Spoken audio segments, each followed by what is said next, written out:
baik, terima kasih pemirsa bagi yang masih setia bersama kami dalam program Talk Show malam ini. Kita akan lanjutkan lagi bincang-bincang kita bagaimana ketahanan pangan dan juga bagaimana pangan segar dan juga aman yang dikonsumsi oleh masyarakat. Dan ini juga dalam bingkai bagaimana menjelang festival kuliner dalam PKA ke-7 tahun 2018 ini. Dan ini juga menjadi hal yang sangat menarik, apalagi di PKA ini akan banyak kegiatan-kegiatan dan juga tentu akan memberikan edukasi kepada pemirsa di rumah, kepada masyarakat kita bagaimana sih pangan yang sehat dan aman tadi ya. Nah tadi sudah dijelaskan nih bagaimana sama Ibu Fahmi bagaimana ciri-ciri pangan yang sehat, yang aman ya, sehingga menimbulkan rasa aman bagi yang mengkonsumsinya itu sendiri ya. Nah ini juga beralih lagi ke festival kuliner, ke Kak Dewi nih ya, festival kuliner ya. Artinya di festival kuliner ini nanti akan memberikan juga pemahaman kepada masyarakat seperti apa sih pangan yang sehat ini. Nah itu kan ada 12 kegiatan ya, rangkaian kegiatan, dan ini juga masyarakat ikut terlibat tidak ini? Selain perwakilan dari kabupaten kota di Aceh. Ikut, ini di dalam kegiatan festival kuliner ini kalau terkait dengan lomba, yang pertama perlu kita pahami bahwa festival kuliner ini terbuka untuk umum. Siapa saja boleh datang karena di semua stand itu kan tadi saya sampaikan bahwa yang ikut di 4 kegiatan utama itu 22 kabupaten kota kecuali Kota Lusmawe.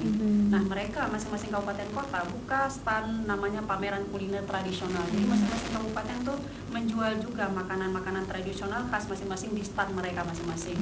Nah itu nanti keterlibatan masyarakat juga ada di situ. Terkait bagaimana mau melihat makanan itu segar atau tidak, itu di dalam lokasi festival kuliner juga ikut berkontribusi dari BP POM. Mereka buka stand, nanti mereka akan memberikan pelayanan dan penyuluhan bagaimana pangan yang segar, bagaimana mengkonsumsi bahan-bahan pangan yang segar, bagaimana melihat apakah makanan kita terkontaminasi, itu menjadi makanan tidak aman untuk dikonsumsi, itu juga ada peran BP POM di situ. Nah, terkait dengan bagaimana meningkatkan kreativitas kita, itu di kegiatan festival kuliner ada kalau saya tidak salah ada 5 perlombaan. Itu yang pertama adalah lomba masak lomba masak kue tradisional dan serba ikan untuk usia remaja. Ini sasarannya adalah usia produktif, artinya bagaimana remaja kita bisa masak masakan tradisional. Bisa masak tradisional, tapi ditampilkan dalam yang kekinian. Gitu. Misalnya masak kuah plik gitu ya, tapi nanti kuah pliknya ditampilkan mungkin tidak dalam bentuk kuah plik biasa gitu, atau ditampilkan dalam tampilan yang kekinian gitu. Oke, sesuai dengan kreativitas yang ikut serta nanti ini ya. Oke. Nah itu yang pertama. Terus yang kedua juga ada lomba cipta menu beragam bergizi seimbang dan aman. Ini adalah bentuk partisipasi dari Dinas Pangan, di mana ini adalah peserta kabupaten dari utusan dari masing kabupaten kota, yang ini merupakan kegiatan kerjasama antara Dinas Pangan dengan TPPKK Aceh. Dan ini merupakan bentuk kerjasama yang sudah ada di tingkat pusat dari Kementan dengan TPPKK pusat. Jadi ini rutin kita laksanakan. Di sini kita mengusung tema non beras non terigu. Kenapa non beras non terigu gitu ya? Karena menghindari impor lah. Menghindari impor terigu. Terigu itu otomatis diimpor. Makanya kita dalam hal ini sebenarnya peran kita juga ada di sini Dinas Pangan. Seperti tahun lalu itu bagaimana mensubsidiar terigu itu kita melakukan pendampingan dengan kelompok masyarakat, pendampingan untuk pembuatan tepung kasava. Itu juga melibatkan tenaga ahli Bu dari Fakultas Pertanian Teknologi Hasil Pertanian. Iya. Jadi terigu impor ini Bu ya? Iya, impor. Tidak ada hasil dari Indonesia sendiri ini untuk terigu. Jadi olahan terigu seperti roti dan kue-kue lainnya ini impor lah Bu. Impor semua. Terlalu banyak ya. Terigu saja sudah menjadi bahan baku utama juga ini untuk di masyarakat Indonesia, khususnya juga di Aceh ini Bu ya. Jadi untuk bagaimana mengecilkan ataupun meminimalisir penggunaan terigu ini sendiri. Baik. Nah tapi juga ini menarik ya pada festival kuliner ini yang diangkat juga salah satu perlombaan hidangan kanduri kematian. Iya. Ini mengapa sih mengangkat tema kanduri kematian ini? Karena ini temanya Pekan Kebudayaan Aceh itu adalah budaya. Berbicara kuliner tradisi itu yang mengandung khas budaya yang belum ada modifikasinya gitu. Kalau misalnya berbicara masalah kuliner pada pesta adat, kebanyakan tuh sudah menu-menu nasional. Tapi kenapa mengangkat eksibisi hidangan kanduri kematian? Karena kanduri kematian tuh tidak bisa dimodifikasi. Udah dari leluhur kita, masing-masing kabupaten kota itu punya tradisi khas untuk hidangan kematian. Dan itu tidak bisa dimodifikasi. Artinya masih murni dari dulu ke dulu ini ya, dari turun menurun sekarang juga masih seperti itu hidangannya. Salah satunya apa ini mungkin? Misalnya di Pidi itu boh manok mung. Itu contoh makanan tradisi yang ada di eksibisi hidangan kematian. Dan memang biasanya dimasak pada hidangan kematian. Artinya masakan yang sangat sederhana, yang sangat khas dan juga tidak ada bahan-bahan importer di situ ya? Tidak ada. Masih pakai tepung beras gitu ya untuk tradisinya. Baik, mungkin selain itu yang lain apa ini? Banyak sih, ada kuah unmurung kalau di kuah gulai jampu. Kuah gulai jampu, Kalau di rampo. Aceh besar gulai rampo. Baik. Nah untuk hasil pangan pertanian sendiri ini, artinya Ibu mungkin perlombaannya apakah buah-buahan yang dilombakan hasil pertaniannya? Baik, kalau untuk hasil pengolahan pangan lokal, saya mau menjelaskan dulu kenapa ada pengolahan pangan lokal ini. Kita ada Pergub Aceh nomor 42 tahun 2010 yang mengamanahkan penganekaragaman konsumsi pangan. Nah, penganekaragaman konsumsi pangan ini dengan tujuan bagaimana kita memanfaatkan semaksimal mungkin pangan lokal yang ada di daerah kita. Jadi untuk menunjang kegiatan festival kuliner ini kita ada 2 perlombaan, itu perlombaan memasak serba sagu, itu pangan lokal kita, memasak serba labu. Jadi ini juga dua-dua kegiatan bentuk kegiatan dari Dinas Pangan dalam rangka menyukseskan kegiatan. Tadi serba sagu dan serba labu. Dan ini memang produksi asli lokal ini ya, Aceh sendiri ya, labu di mana-mana mudah kita temukan. Begitu juga dengan sagu ya. Tapi untuk sagu kan juga sudah mulai langka nih Bu, yang melihat juga tanaman sagu yang sudah mulai langka, ini seperti apa Ibu? Kalau untuk sagu sendiri kita ada kelompok binaan kita. Itu tahun lalu kita membantu satu kelompok binaan sama seperti yang tepung kasafa itu di Pulau Simelu. Tepung kasafa. Saya juga baru pernah dengar loh ini. Boleh minta penjelasan tidak seperti apa sih tepung kasafa itu? Dari ubi kayu yang difermentasi. Dia memiliki proses lanjut dalam produksinya. Bisa diolah menjadi pangan apa saja Ibu? Namanya tepung, seperti tepung ubi biasanya, tapi dia lebih tingkat tahap lanjut. Kalau sebelumnya ini sebenarnya tujuannya mensubsidiar dari tepung terigu. Menurut penjelasan dari tenaga ahlinya bahwa ini hampir mendekati komposisi dari tepung terigu. Cuma masyarakat kita belum terbiasa untuk itu. Yang persis menggantikan tepung terigu tidak ada. Tapi mendekati dari itu bisa disubsidiar oleh tepung kasafa. Kasafa ini tadi. Mirip dengan gaplek itu. Jauh-jauh. Bisa jadi roti tidak Ibu ini? Bisa ya. Bahan baku itu kita pernah bantu di tahun lalu juga di Biren. Itu bisa menjadi roti, bisa menjadi bingkang, ya seperti menggunakan tepung terigu juga. Untuk rasanya sama saja? Rasanya saya kebetulan belum rasa. Ya, tapi mudah-mudahan nanti bisa dicoba di festival kuliner ini. Akan ada tidak ini Ibu olahan dari kasafa? Karena yang kita perlombakan kali ini 2 komoditi yang kita ambil, itu komoditi labu dan komoditi sagu. Tapi event itu akan ada, tidak di event PKA. Baik ya. Ini saya coba berlagi ke Pak Samsul ini. Nah, Bapak ini kan terkait dengan festival kuliner ya. Artinya juga dengan festival ini apakah juga pangan juga bisa mengedukasi masyarakat kita terkait dengan pangan yang aman dan sehat ini Pak? Ya, sebenarnya kalau kita melihat di pameran, sungguh sebenarnya ada beberapa komoditi itu yang tidak dipahami oleh masyarakat, tidak diketahui.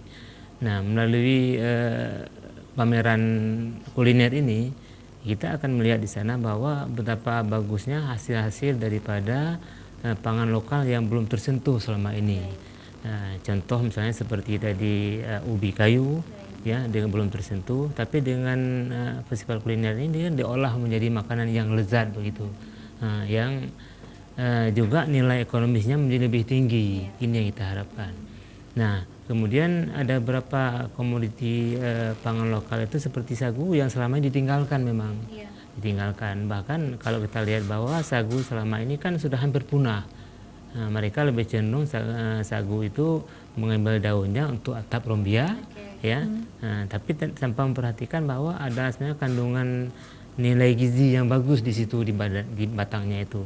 Nah, jadi melalui festival inilah kita perkenalkan masyarakat bahwa sagu itu sebenarnya suatu makanan yang bisa dimanfaatkan. Nah, ini semuanya adalah tujuan untuk mengurangi konsumsi beras yang terjadi selama ini. Karena kita paham bahwa kita termasuk daerah yang agak tinggi mengkonsumsi beras. Nah, untuk menghindari nanti kekurangan beras, walaupun kita sudah surplus ya, nah, itu juga kita merupakan pangan alternatif yang mungkin kita kembangkan, yang mungkin kita galakkan di masyarakat. Ya. Oke, nah kebijakan pemerintah lainnya apa ini Pak terkait bagaimana sih tadi seperti sudah dijelaskan Ibu Fahmi tips-tips dan kriteria untuk pangan yang aman. Mungkin pemerintah juga menyediakan laboratoriumnya ini.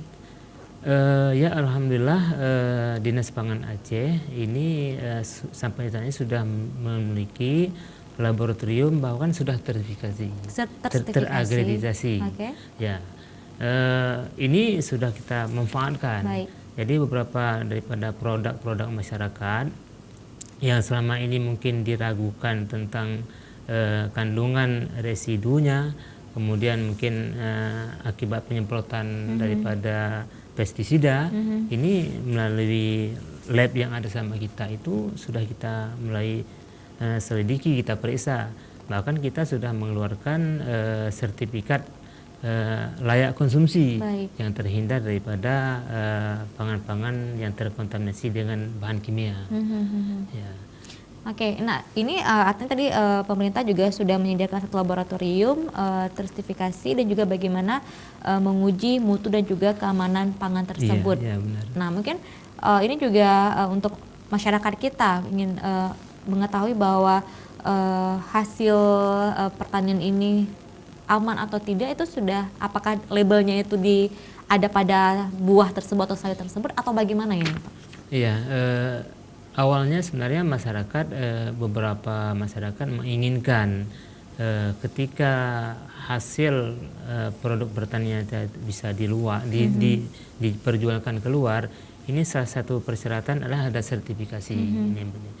Nah, pada posisi ini beberapa masyarakat itu sudah meminta kepada Dinas Pangan menghubungi supaya mereka itu bisa diperiksa terhadap produk pertanian mereka. Nah, setelah itu kita mengambil sampel ke daerah yang ke kelompok tani yang memproduksi makanan ataupun tumbuhan ataupun sayuran itu, nah kita bawa periksa ke lab. Nah, hasil itu nanti kita akan mengeluarkan sertifikat dan kepada hasil pertanian yang dianggap memang hasilnya baik, itu kita beri label.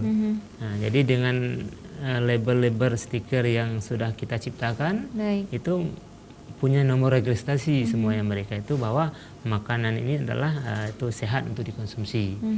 Nah, jadi bagi masyarakat yang ingin membeli apakah buah-buahan atau sayuran, itu mereka sedang tinggal melihat apakah ini produk ini label aman dikonsumsi atau tidak. Nanti bisa mereka melihat dengan stiker yang kita tempelkan dari produksi pertanian itu sendiri. Oke, artinya juga sudah ada stiker yang seperti buah-buah impor ini Pak, ya, dan juga yang impor lainnya yang sudah berlabel itu. Dan mudah-mudahan juga dengan adanya sertifikasi ini tadi juga akan ada di hasil produksi pangan lokal kita sendiri, terhadap buah-buahan dan sayuran. Oke, itu seperti apa nih tanggapan Ibu? Terutama juga misalnya saya pertanyaan tadi Ibu dari ini ya, Ketua Yapka deh ini Ibu ya, melihat seperti ini bagaimana, ini juga sebuah kemajuan atau apa ini? Ya, tentu yang dikatakan tadi merupakan suatu harapan ya daripada khususnya konsumen atau masyarakat, karena ada suatu jaminan yang diberikan oleh pemerintah terhadap masyarakatnya untuk mengkonsumsi pangan yang memang betul-betul layak dikonsumsi. Salah satu dengan sertifikasi tadi. Nah, namun ada sesuatu yang sampai hari ini mungkin belum maksimal ya. Apa itu? Belum maksimal dalam artiannya sertifikasi yang diberikan itu dimanfaatkan oleh masyarakat yang mengkonsumsinya belum tersosialisasikan. Apakah ini memang misalnya ini produk A ini buah misalnya, ini memang sudah diuji gitu layak untuk dikonsumsi. Yang sejauh pantauan kami itu masyarakat banyak yang belum tahu. Dan juga yang paling yang sudah kebiasaan masyarakat, yang penting buah itu ada nggak dulu, sayur itu ada nggak dulu, yang dia tidak berpikir, kebanyakan tidak berpikir apakah itu aman dan tidak. Yang penting saya ingin dapatkan, apalagi di package dengan yang bagus sekali, ya kan, di package dengan itu di pasar modern. Tetapi kalau pasar tradisional yang penting dia seorang konsumen itu dia harus mendapatkannya dia dengan gampang. Nah, dan inilah sebenarnya ada satu jembatan ya, atau jembatan pemisah antara si pelaku usaha itu dengan si konsumen. Artinya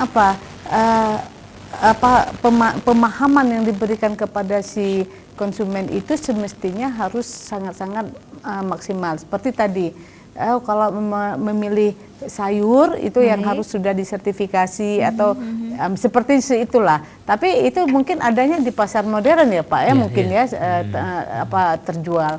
Tapi kalau di pasar tradisional yang begitu banyaknya masyarakat yang konsumen yang datang untuk membeli, nah itu saya pikir sampai hari ini itu belum Ibu ya, belum tercover, apalagi sayuran yang dipanen hari itu dan juga dijual hari itu ya, artinya ketika tidak habis ya tidak segar lagi ya. Oke, ini juga belum ya Pak untuk tahap seperti itu. Sebenarnya kita ini yang menyangkut dengan uji terhadap produk pertanian itu kan baru bermula kita ini, dan baru tahun 2017 kita terakreditasi labnya.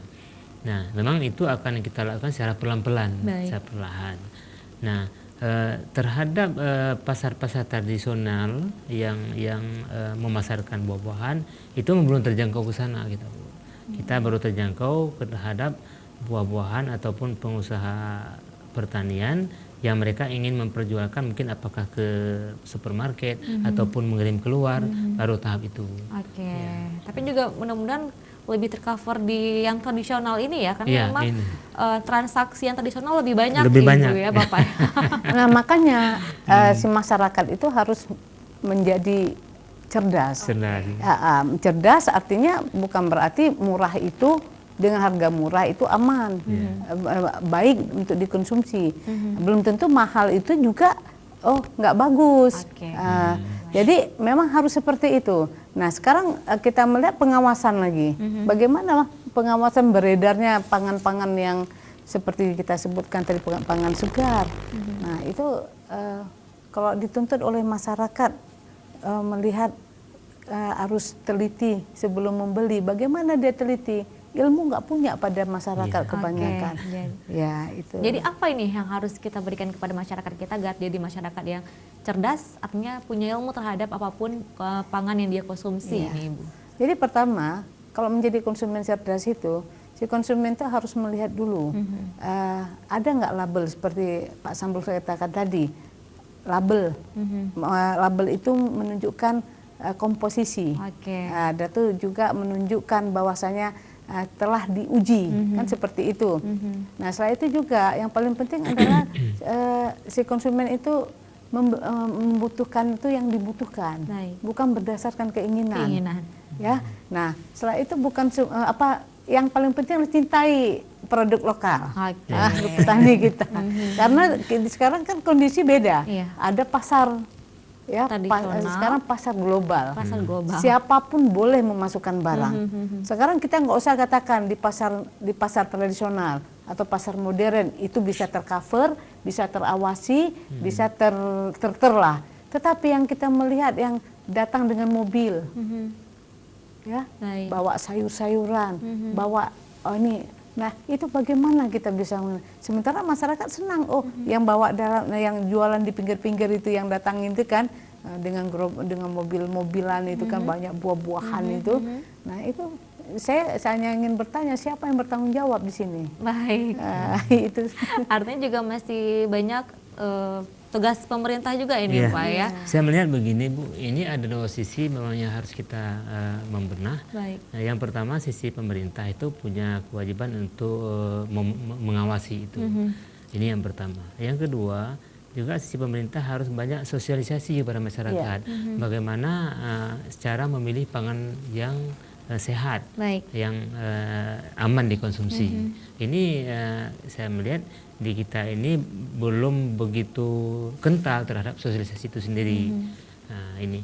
Jadi mungkin kita perlu menyebarkan seperti baliho ataupun videotron yang memperlihatkan bahwa masyarakat tuh cara memilih pangan-pangan yang segar layak konsumsi itu bagaimana. Itu perlu kita contohkan. Baik. Dan satu lagi manfaatkan festival Pekan Kebudayaan Aceh ini Pak Iya, ya. iya. Di festival kuliner ya untuk mengedukasikan juga masyarakat terhadap pangan yang sehat. Oke. Dan pemirsa kita harus istirahat lagi sejenak dan nantikan terus program talk show setelah jeda berikut ini.